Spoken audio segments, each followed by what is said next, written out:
So, Xiaoying, tell me something about yourself. Would you like to go to college? Yes. Where would you like to go? Harvard. Anywhere else? I want to go to Harvard. Why Harvard? Because I want to make my parents proud, and I want to get a good job and be successful. What does success mean to you?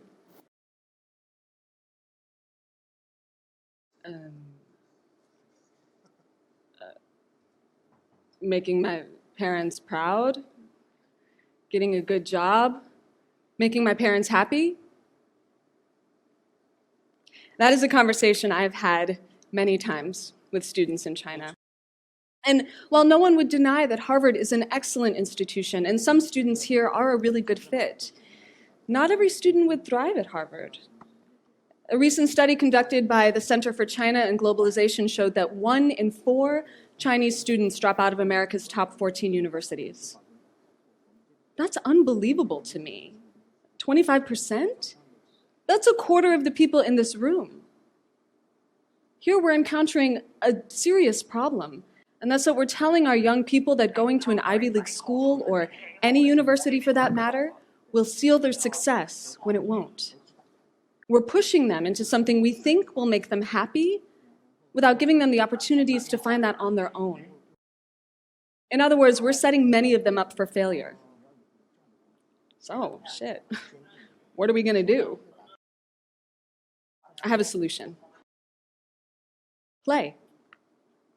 I've been teaching drama in China for 2.5 years. Before that, I taught in India, Brazil, and for 7 years in the US. People often ask me, what's different about Chinese students?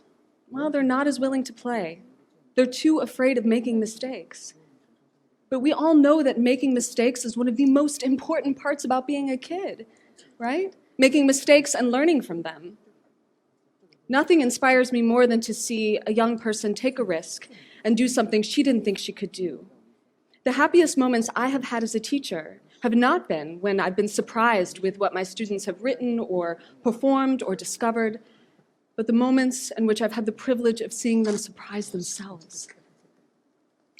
These moments of self-discovery, when they do something that scares them and they realize they've succeeded, they stop, they smile, and they're happy. That real happiness that comes from having done something that they pulled out from inside of them and something that they know is good.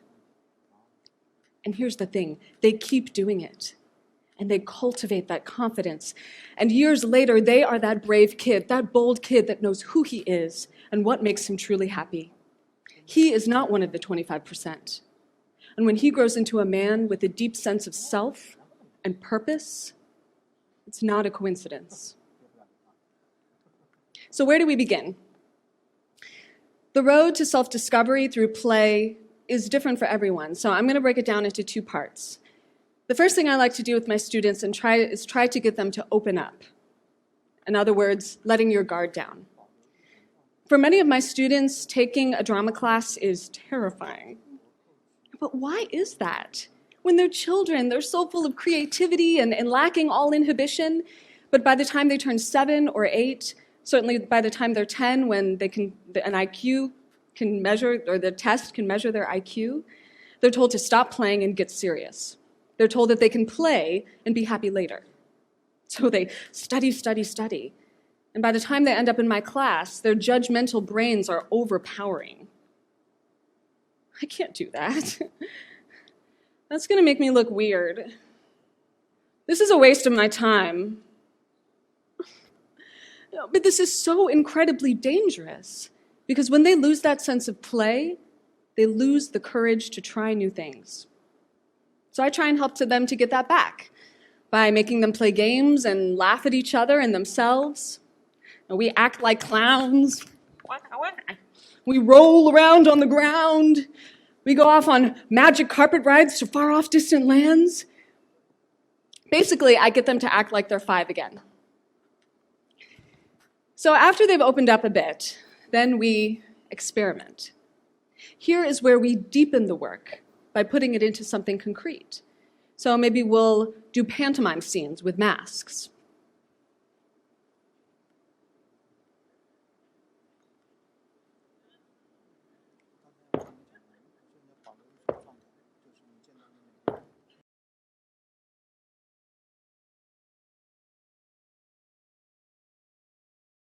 Or maybe I'll give them an improv skit with a who, what, where, a relationship, an activity, or an environment, and they have to make it up on the spot. And eventually we rehearse and perform plays. I had a student a couple years ago, Alina, who took an intensive course in playwriting with me. Alina was a shy girl. She carried a serious look on her face, and she loved Harry Potter. So she spoke with a British accent. It was really quite authentic. Alina was preparing to go to a liberal arts college in upstate New York that fall, and she was the oldest student in the class. At first, Alina was resistant to the work. It was like she didn't want to be seen. And I think that she thought that the warm-up exercises, where we would shake and fa, ma, ka, were frivolous and made her look weird. Actually, that's what she told me. For her final performance, Alina wrote and performed a piece about making a friend with a boy who never spoke to her, but noticed her in class, and he randomly texted her one day that she had nothing to be ashamed of. So she replied that she used self-mockery to cover up her weaknesses. Finally, he said, "Some people keep being small because they think they're smaller than others. They don't know that no one would ever ignore their existence if they stood up straight." I don't know about you guys, but I thought that was profound, especially coming from a 17-year-old kid. Alina's was one of the most raw, personal performances I have ever seen on stage.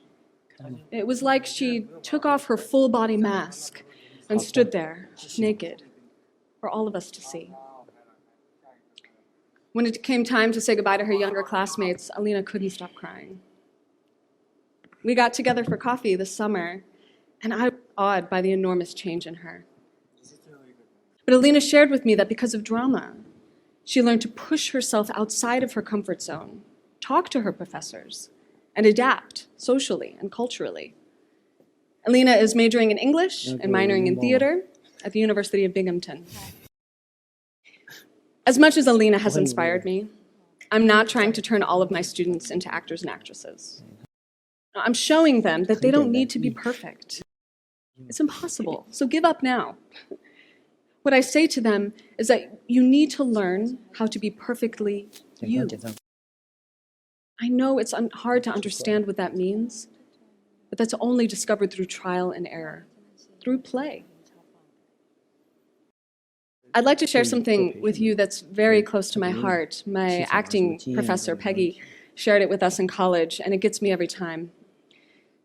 In a letter to Agnes DeMille, Martha Graham, the mother of modern dance, wrote, "There's a vitality, a life force that is translated through you into action. And because there is only one of you in all time, this expression is unique. If you block it, it will not exist through any other medium and be lost. It is not your business to determine how good it is, nor how it compares with other expressions. It is your business to keep the channel open." Agnes DeMille was a highly accomplished dancer choreographer throughout the 20th century in America until her death in 1993. She won both a Tony and an Emmy and choreographed the famous dream sequence in the original Broadway production of Oklahoma. Oklahoma, where the wind comes sweeping down the plain. Everybody. Where the waving wheat will sure smell sweet, where the wind comes right behind the rain. You guys don't know that one? Well, I love Oklahoma. I've performed in it and directed it twice, but that's not my point. My point is that it's easy to forget that famous people once needed that boost of confidence. But Agnes DeMille was a soul-searching youth at one time. But what made her so successful is that she sought her own path by pursuing her passion. And how do you think she found her passion? Play. Passion and play empower people to take charge of their happiness. This is the secret. And no one besides you can give you permission. So while we came here together today to talk about serendipity, I'd like to say that happiness is not a happenstance. It's a choice, a difficult choice that courageous people make. Before I wrap up, I'd like to tell you about Bonnie Ware, an Australian nurse who worked for many years in palliative care, caring for patients in the last 12 weeks of their lives, who said that common themes surfaced again and again. When asking her patients on their deathbeds what were their regrets, they most commonly said, "I wish I hadn't worked so hard," from nearly every male patient she'd had. "I wish I'd stayed in touch with my friends. I wish I'd had the courage to express my feelings. I wish I'd had the courage to live a life true to myself, not the life others expected of me. I wish I'd had the courage to be happier." Here's my message to the young people in this country and all over the world. And keep in mind, my father used to say, "You're as young as you feel." Find your happiness and live it. More, if you don't give yourself permission now to play, to take risks, to try new things, to make mistakes, you'll never find what makes you truly happy and unique. The world without happy people is a dangerous place. I beg you to seek it. Please don't hope it might happen to you.